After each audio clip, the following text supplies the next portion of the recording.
बनाने में खर्चा भी बहुत होता है। तो ये सारी चीज़ें भी ध्यान में रख के लोग फिल्म बनाते हैं कि अगर हम फिल्म बना रहे हैं तो उसकी भरपाई भी होगी और लोग अपना टिकट खरीद के देखेंगे। तो उस दृष्टि से आपको क्या लगता है इस फिल्म का जो एक कमर्शियल हिस्सा है उसमें आप लोगों का कितना, आपको क्या लगता है क्या होने वाला है? जी, इस फिल्म के प्रोड्यूसर जो हकीकत एंटरटेनमेंट कंपनी है, उन्होंने ये सब किया है बेटा। हमने तो इसमें जो स्टोरी लिखी वो हमने उनको स्टोरी दिखाई, ये हमारी स्टोरी है, हम इस पे एक्टिंग करेंगे। और जो उन्होंने इन लोगों को चुना तो वो भी जीतू जी के थ्रू सारा चुना गया। तो इस बारे में हमने कुछ नहीं सोचा। हाँ, ये जरूर सोचा था, आप हमारी सोच पूछ रहे हैं क्योंकि वो तो कंपनी बता सकती चीज। हमारी सोच ये थी कि हम ऐसा कुछ करने जा रहे हैं कि पूरा यूथ, छोटे बच्चे और बुजुर्ग तक ये फिल्म जरूर पहुंचे और कोने कोने में पहुंचे, ताकि हमारे देश में एक क्रांतिकारी बदलाव आए, बुराइयां चली जाएं और अच्छाइयां ऊपर की ऊपर आए। एक और प्रश्न है कि ये जो संसद सीबीएफसी बोर्ड के जिन लोगों ने डिजाइन किया है उनमें से एक नलिनी सरदेसाई भी हैं और उन्होंने बड़ा एक बयान दिया है कि साहब अगर ये फिल्म आती है तो उससे सुपरस्टिशन बढ़ेगा। और एक दूसरी बात और भी बहुत ज़्यादा खास तौर से इंटरनेट पे और जो सोशल मीडिया जिसे कहा जाता है उस पर चल रही है कि शायद आपने कोई बयान दिया था जिसके अंदर आपने जो ये जो इवेंजलिस्ट और क्रिश्चियन स्ट्रीट कन्वर्जन का प्रोग्राम चला रहे हैं नॉर्थ ईस्ट में सारी जगहों पे, उसको लेके जो एक क्रिश्चियन लॉबी थी सीबीएफसी में जिसको लीला सैमसन लीड करती थी, इन लोगों के अंदर बड़ी नाराजगी थी और ये लोग खास तौर से अगर कहीं किसी क्रिश्चियन आइकॉन को बुरे तरीके से दिखाया जाता तो उन फिल्मों को रोक देते थे, जबकि हिंदू आइकॉन्स को दिखाने पर उनको प्रॉब्लम नहीं होती थी। तो पीके को तो इन लोगों ने रिलीज कर दिया, लेकिन कई दूसरी फिल्में उनको लोगों ने रोक दिया था जब तक कि उन सीन्स को हटाया नहीं गया। तो ऐसा कहा जा रहा है कि क्रिश्चियन लॉबी थी सीबीएफसी में जो लीला सैमसन लीड करती थी और पहले भी वो कला क्षेत्र में मद्रास के अंदर जो इस प्रकार के काम कर चुकी थी, जहां उन्होंने कला क्षेत्र से गणेश की मूर्तियां हटवा दी थी और सब कुछ कर दिया था। तो लोगों का ये कहना है कि शायद ये क्रिश्चियन लॉबी आपके खिलाफ काम कर रही थी। तो आपका क्या इसमें विचार है? जी बेटा, हमें तो आप लोगों ने आज बताया है कि वो किस धर्म से, मजहब से ताल्लुक रखते हैं। हमें बिल्कुल उनके बारे में, आपको सच कहते हैं, एबीसीडी भी नहीं पता था कौन है सेंसर बोर्ड में, कौन हेड है, कौन दूसरे हैं। और हमने जो फिल्म में किया है, आप यकीन मानिए आपके सामने जब आ जाएगा, किसी लॉबी के खिलाफ नहीं किया है। हमने ये दिखाया है कि हम आत्मबल को उठा सकते हैं। अभी आपने सॉन्ग सुना होगा, राम राम राम ओ मेरे राम, पर उसमें हमने गॉड को भी शामिल किया है। तो ऐसा नहीं कि कोई बुरा माना जाए, क्योंकि पानी को जल नीर वाटर वाशर आप कहने से पानी की ताकत नहीं बदलती है। हमारे वेदों में, हर धर्म में लिखा है, भगवान का नाम बदलने से भगवान नहीं बदलता। आदमी की सोच एक अलग चीज है। तो इस बारे में हमने कभी सोचा नहीं, फिल्म में कुछ कहा नहीं। उन्होंने ऐसा क्यों किया है या उनके अंदर क्या सोच आई, ये तो मालिक ही जाने। क्यों उन्होंने ऐसा बदल बदल के बातें कही, कभी कुछ कभी कुछ कभी कुछ कभी कुछ, ये तो मालिक ही जाने। या आप लोग भी निकाल सकते हो उनसे, अगर वो निकाल सकते, क्योंकि उनको पता है कि वो बदल क्यों रहे हैं बार बार ऐसी चीजें जो आपने कहा। जी बिल्कुल बाबा जी, इसमें जब आपको ट्रिब्यूनल में जाना पड़ा, तो जब आपको पहले सेंसर बोर्ड ने किस किस चीजों को आपको कट करने के लिए बोला था, उस पर थोड़ा सा हमें लाइट डालेंगे? जी बेटा, हमने अभी बोला, आप शायद थोड़ा लेट आए। थोड़ा लेट आए। अच्छा, कोई बात नहीं, दूसरा सवाल पूछती हूँ। ये इसमें कोई, क्योंकि लड़कियां भी बैठी है, रोल कर रही होंगी, तो इसमें कोई रोमांटिक एंगल भी है? जी, ऐसा एंगल नहीं है इसमें। ये 3 लड़कियों ने काम किया, 2 तो ये सामने बैठी हैं और एक रशिया से है। तीनों ही हमारी बेटियां हैं फिल्म में। लेकिन इसमें रहस्य और बहुत ज्यादा है कि आखिर क्या हो रहा है, क्या नहीं हो रहा। वो एक जबरदस्त एंगल है। और ऐसा इसमें ऐसा कोई सीन नहीं है जो एक गांव में भी बाप और बेटी बैठ के इसको देख सकते हैं। ऐसी फिल्म है। हम ये दिखाने जा रहे हैं कि हमारी सभ्यता, हमारी संस्कृति इतनी बुलंद है, इसको नगरता का सहारा लेने की कोई जरूरत नहीं। एंटरटेनमेंट करना तो बेसिक कर दो, दुनिया फिर भी खुश हो सकती है। हाँ, ले बेटा, ले बेटा, बोलिए बोलिए भाई। आपको क्या कहा जाए, मामा या हीरो? जो आपकी इच्छा।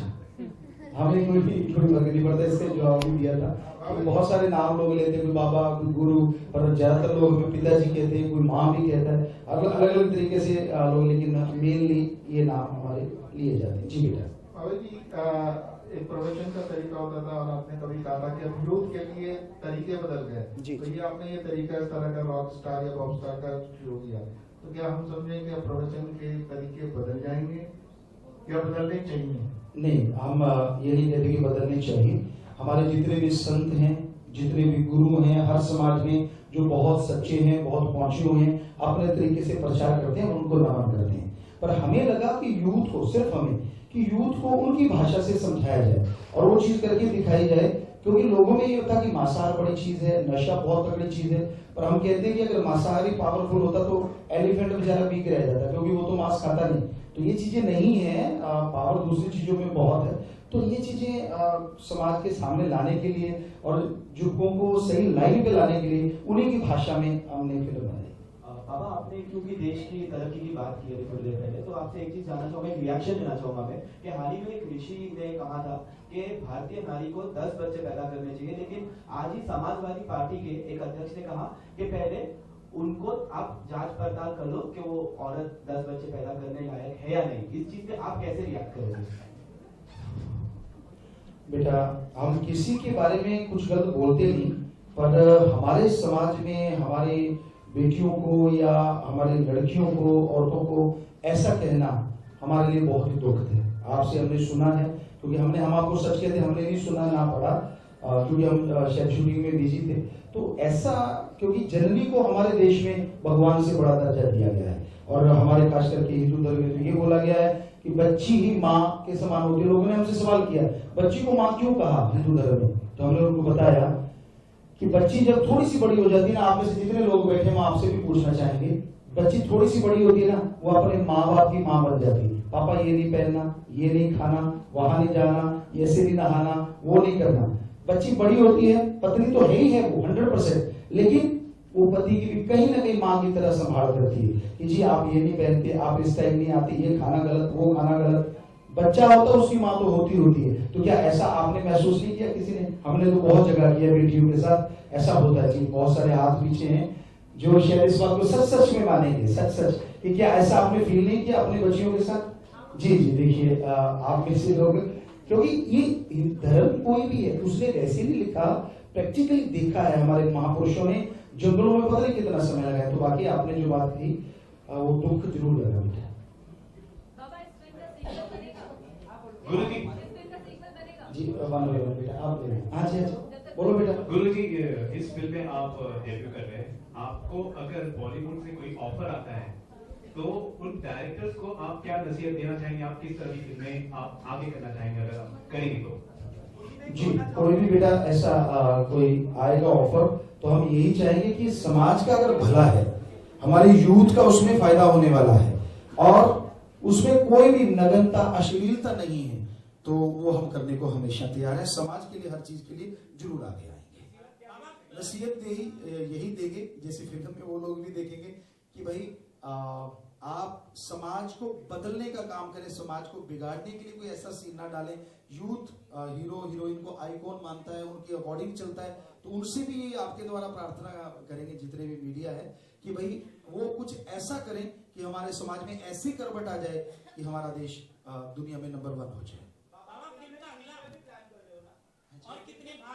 बनवे बंद करो तो बेटा ज्यादा अच्छा। हाँ, ये इधर कुछ पूछ रहे थे। सेम सवाल है। सेम सीक्वल शायद रेडी है, मतलब इसके बाद भी फिल्म का अगला भाग रेडी है, उसके बाद शायद और भी भाग आप बनाएंगे? जी क्योंकि ये रियल स्टोरी है, इसमें कुछ चीजें हैं जो कल्पना से बनाई गई हैं। मेनली जैसे बहुत सारी चीजें इसमें रियल स्टोरी, अगली जो है वो भी रियल स्टोरी है।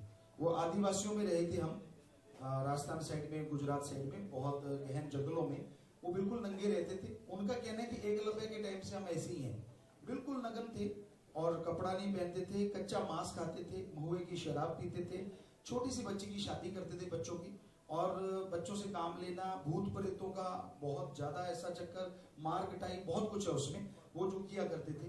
तो हमने वहां 1.5 साल रहे, उन्होंने हम पे भी अटैक किया, बहुत कुछ किया। तो वो सारी चीजें रियल स्टोरी के रूप में हम वो भी ला रहे हैं समाज के सामने, कि जिन्हें असभ्य कहते हैं वो कैसे बदल गए। आज उनमें से बहुत से नौजवान टीचर हैं, पढ़ा रहे हैं, और कुछ बच्चे ऐसे हैं जो बदल गए, पढ़ाई करके कपड़े पहनने लगे। सारे का सारा समाज, 16 कबीले थे वो, सारे बदल गए। 90% लोग वो बदल चुके हैं आज, बिल्कुल कुछ ऐसा नहीं करते, खेती बाड़ी करते, जिन पशुओं को काट के खाते हैं आज आरती उतारते हैं, उनसे काम लेते हैं। तो हम कहते हैं कि असभ्य अगर बदल सकते हैं तो सभ्य अपनी आदत को क्यों नहीं बदल सकता, वो चीजें लेके आ रहे हैं। बाबा, एक सवाल था, आपका जो टी शर्ट है उस पर यूएसए क्यों लिखा है? बेटा टी शर्ट जिस कंपनी होगी उसने लिख दिया होगा, हमने नहीं लिखा।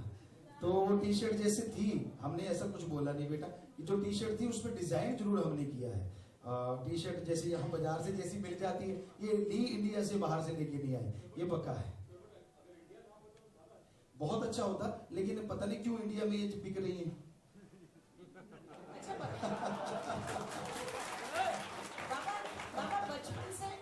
बाबा बचपन से आपको फिल्मों की तरफ रुझान था, आप हीरो बनना चाहते थे? नहीं बेटा, हमारा सिर्फ भगवान की तरफ रुझान था, कभी फिल्म के बारे में सोचा भी नहीं।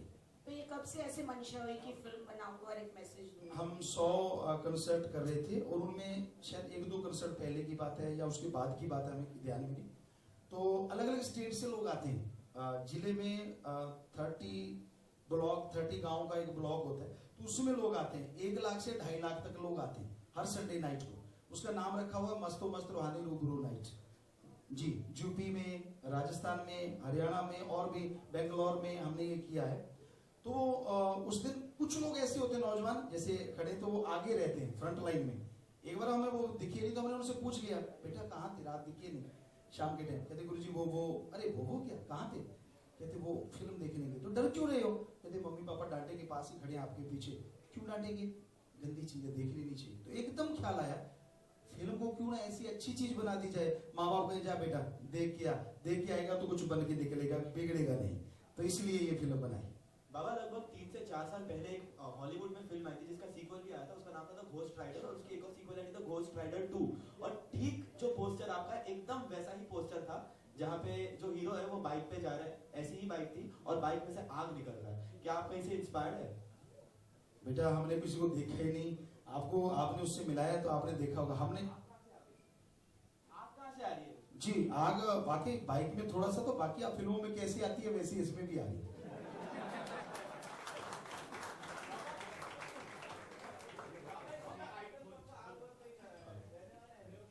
गुरुजी एक सवाल मेरे से होगा, आप संत हैं, गुरु हैं, तो इस फिल्म से जो पैसा आएगा उसे आप दूसरी फिल्म बनाएंगे या समाज सेवा में कुछ डालेंगे? जी बेटा, इस कंपनी ने जो हमें पैसा देना है, हमने शायद कई बार बताया भी, आज भी आपकी सेवा में बता रहे हैं कि इसमें हमने 2 चीजों पे फोकस किया है। एक थैलीसीमिया की जो बीमारी, उसको जड़ से खत्म करना। HIV पॉजिटिव जो बीमारी चले, इसको खत्म करना। इसमें बहुत, आप शायद जानते ही होंगे, हमारे देश में इतने बच्चे हैं, हर महीने हम ब्लड डोनेट करते हैं पूरे इंडिया के लिए, इंडियन आर्मी के लिए, थैलीसीमिया के मरीजों के लिए, पत्रकार समाज, पुलिस समाज और आर्थिक तौर पे कमजोर लोगों के लिए पूरा ब्लड डोनेट होता है। कभी 500 यूनिट, कभी 1000 यूनिट, कभी 2000 यूनिट। तो हमें बड़ा दर्द है उन बच्चों का जो 7-7 दिन बाद खून लगवाते हैं। तो वो एक डॉक्टरों का एक पैनल बनाया हमने, और एक विदेशों में जगह है, वहां उस पैनल ने काम किया। तो उसमें एक चीज निकली कि हाँ, इस बीमारी को खत्म किया जा सकता है, लेकिन एक मरीज के लिए लाखों रुपया खर्च करना पड़ेगा। तो हमने कहा ये तो हमारे देश में तो संभव नहीं होगा, ऐसे कैसे? तो उस पर सर्च करने के लिए हम इसमें से बहुत बड़ा हिस्सा उनको देंगे। जी, आप भले ही पिक्चर का नाम द मैसेंजर ऑफ गॉड हो, मगर लोग आपको मैसेंजर ऑफ गॉड क्यों माने?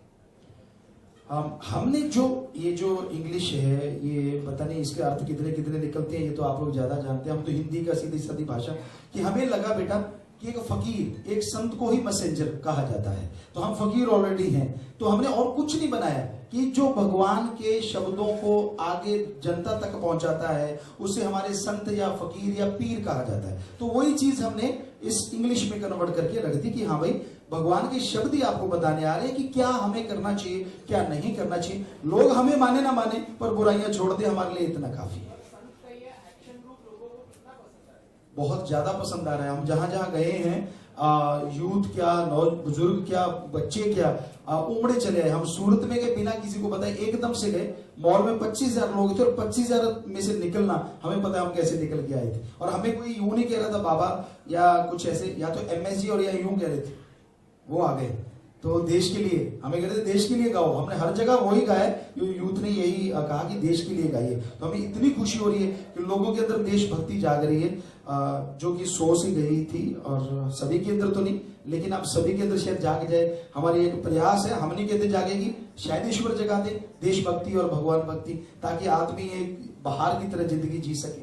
बाबा एक गाना मतलब यहाँ पर भी हो जाना चाहिए, आपने इतना गाया। देश के लिए हमें बहुत पसंद है।